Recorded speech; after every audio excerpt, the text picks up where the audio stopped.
বাংলাদেশে প্রথম rail line কবে চালু হয়?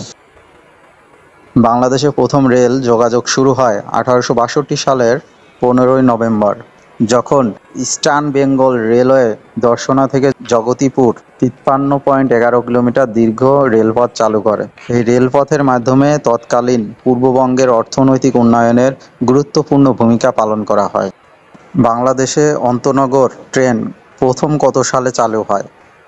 বাংলাদেশের প্রথম আন্তঃনগর ট্রেন হিসেবে পরিচিত তিস্তা এক্সপ্রেস, যা কিনা 16 মার্চ 1986 সাল থেকে ঢাকা দেওয়ানগঞ্জ রুটে চলাচলের জন্য উন্মুক্ত করা হয়।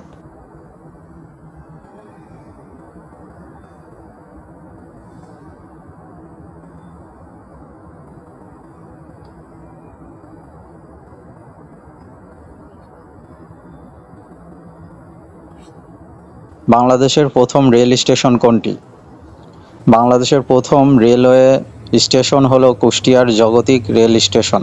এটি ব্রিটিশ আমলে 1862 সালে নির্মিত হয়েছিল এবং শিয়ালদহ থেকে কুষ্টিয়া পর্যন্ত রেলপথের অংশ ছিল।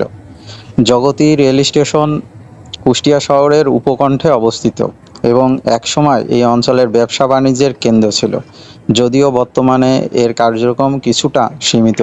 এটি বাংলাদেশ রেলওয়ের ইতিহাসের একটি গুরুত্বপূর্ণ স্থান অধিকার করে আছে। জগতি রেলওয়ে স্টেশন বাংলাদেশের রেলওয়ের প্রথম স্টেশন হওয়ার পাশাপাশি তৎকালীন পূর্ববঙ্গের অর্থনৈতিক উন্নয়নের গুরুত্বপূর্ণ ভূমিকা রেখেছিল।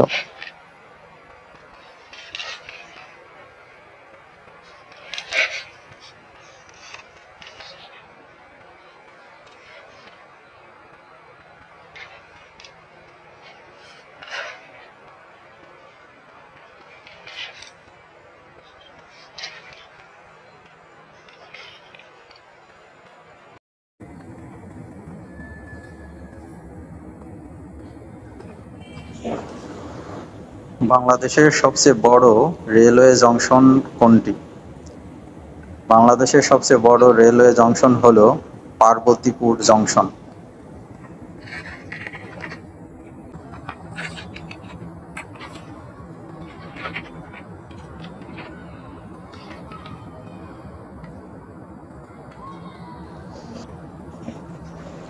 বাংলাদেশের সবচেয়ে বড় ট্রেন কোনটি? একতা, দ্রুতযান, পঞ্চগড় এক্সপ্রেস। এই তিনটি ট্রেন বাংলাদেশের সবচেয়ে বড় ট্রেনের রুট অতিক্রম করেছে, প্রায় 642 কিলোমিটার।